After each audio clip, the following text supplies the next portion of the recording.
नमस्कार दोस्तों, मेरा नाम है अंशुमन नायक और आप सभी का बहुत बहुत स्वागत है इंडियन डिफेंस न्यूज़ की डिफेंस टॉक सीरीज में, जहां पर हम रोज़ नए नए डिफेंस अपडेट्स के बारे में बात करते हैं। तो चलिए देर न करते हुए आज की वीडियो शुरू करते हैं।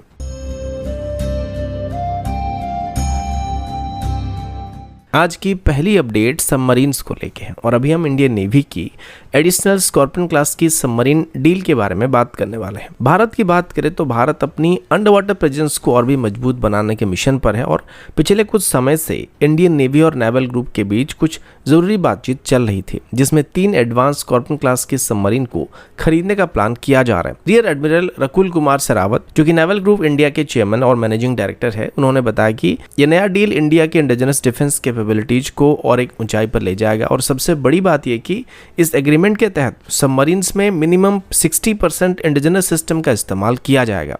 ये सबमरीन्स मझगांव डॉक लिमिटेड की तरफ से भारत में बनाए जाएंगे।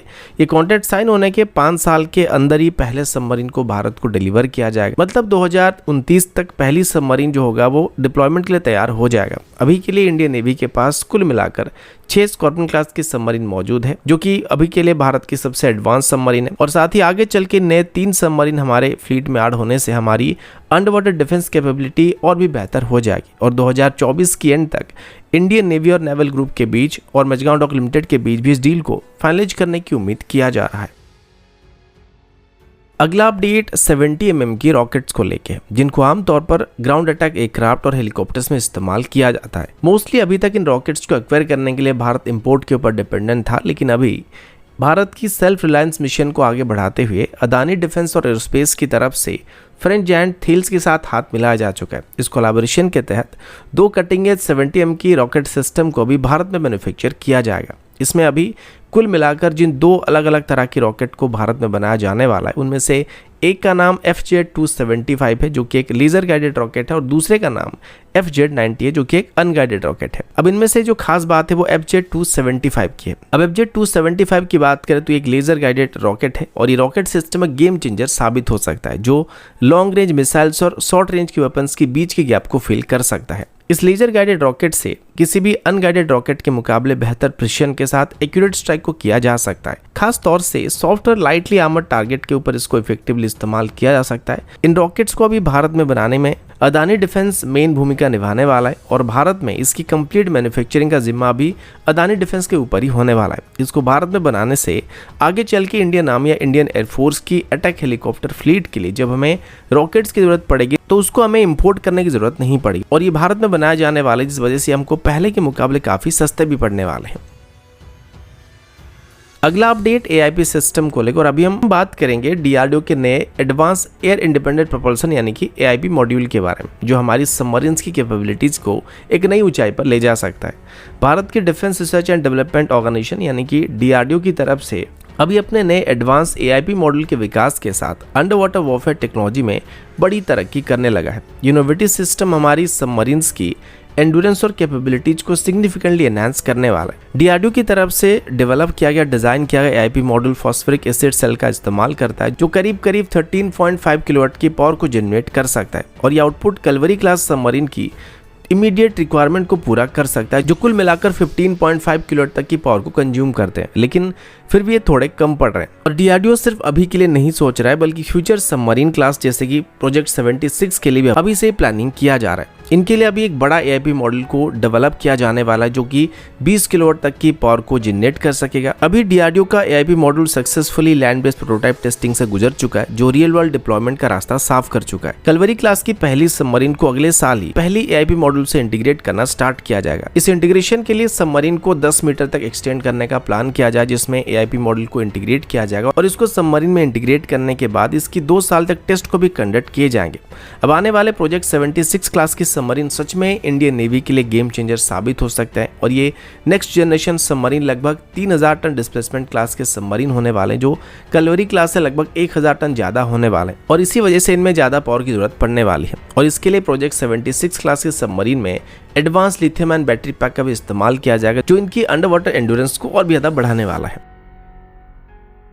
अगला update smart anti airfield weapon या 100 को लेके, आप सबको पता होगा कि 100 डीआरडीओ की तरफ से डेवलप किया गया एक ग्लाइड बॉम्ब है, लेकिन अभी डीआरडीओ की तरफ से अपनी स्मार्ट एंटी एयरफील्ड वेपन यानी कि 100 प्रोग्राम को एक नई ऊंचाई तक ले जाने का फैसला किया गया है और अब इसको एक mini air launched cruise missile variant में बदलने की प्लानिंग किया जा रहा है, जो इसकी कैपेबिलिटीज को कई गुना तक बेहतर करने के साथ साथ इसकी डिप्लॉयमेंट स्ट्रेटेजी को वहां पे चेंज करने वाला है। यानी कि एक तरीके से एक ग्लाइड बॉम्ब के साथ एक क्रूज मिसाइल की टेक्नोलॉजी को मिक्स करके एक अनकन्वेंशनल वेपन को बनाने की प्लानिंग किया जा रहा है। अभी तक अगर स्मार्ट एंटी एयरफील्ड वेपन की बात करें तो ये एक अनपावर्ड वेपन था, यानी कि इसमें कोई इनबिल्ट प्रोपल्शन सिस्टम मौजूद नहीं था और टारगेट तक पहुंचने के लिए इसको ऊंचाई से लॉन्च किया जाता था और ये अपनी विंग्स की मदद से ग्लाइड करते हुए टारगेट का डिस्टेंस कवर करता था। लेकिन इसकी नई ALCM यानी कि air launch cruise missile variant में एक मिनी टर्बोजेट इंजन मौजूद होने वाली, जो इसे लॉन्च करने के बाद मिसाइल की तरह पुश करने की काम करने वाला है और इससे इसकी ऑपरेशनल रेंज भी लगभग 200 किलोमीटर ज्यादा होने की उम्मीद किया जा रहा है, जो अभी के वेरिएंट में बस 100 किलोमीटर तक ही लिमिटेड है।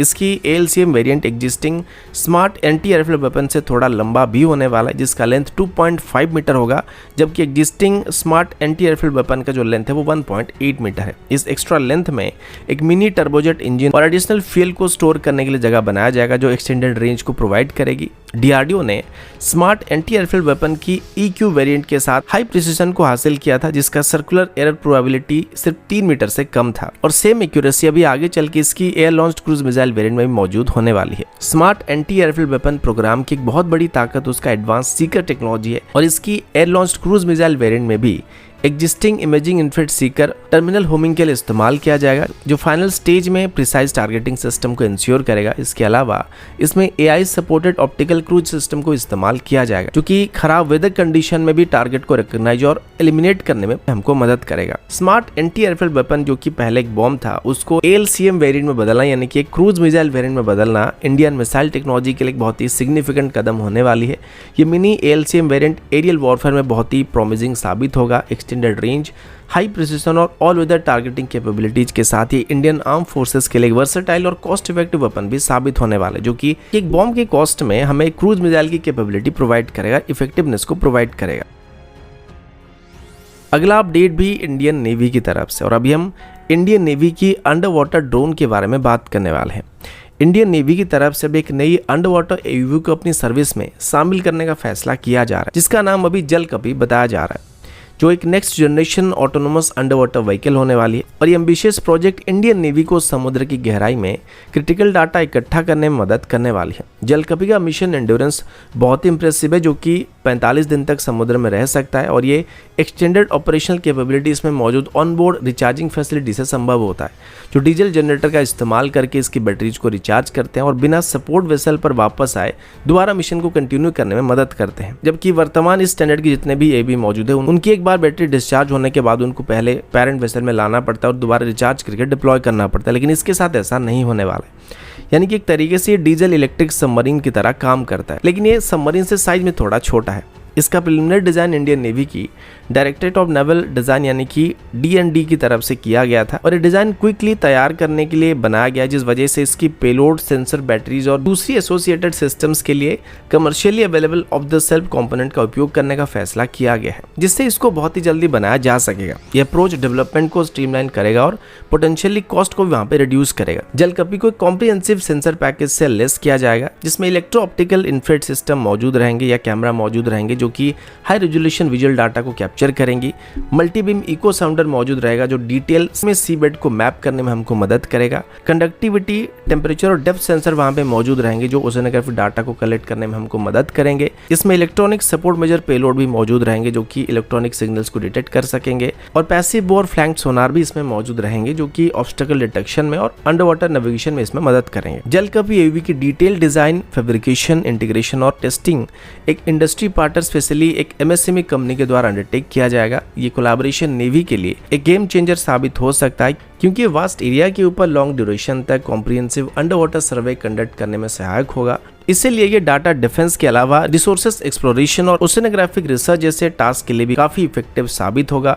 अब पहले हमारे पास ऐसी कोई भी प्लेटफॉर्म मौजूद नहीं थी, जिस वजह से इस तरीके की एक वेसल को हमारे सर्विस में शामिल करने के बाद इंडियन नेवी की अंडर वाटर ताकत और भी कई गुना तक बेहतर होने की उम्मीद किया जा रहा है। तो दोस्तों, अभी के लिए इतना ही। मिलता हूँ आपसे अगले वीडियो में, तब तक के लिए जय हिंद, वंदे मातरम।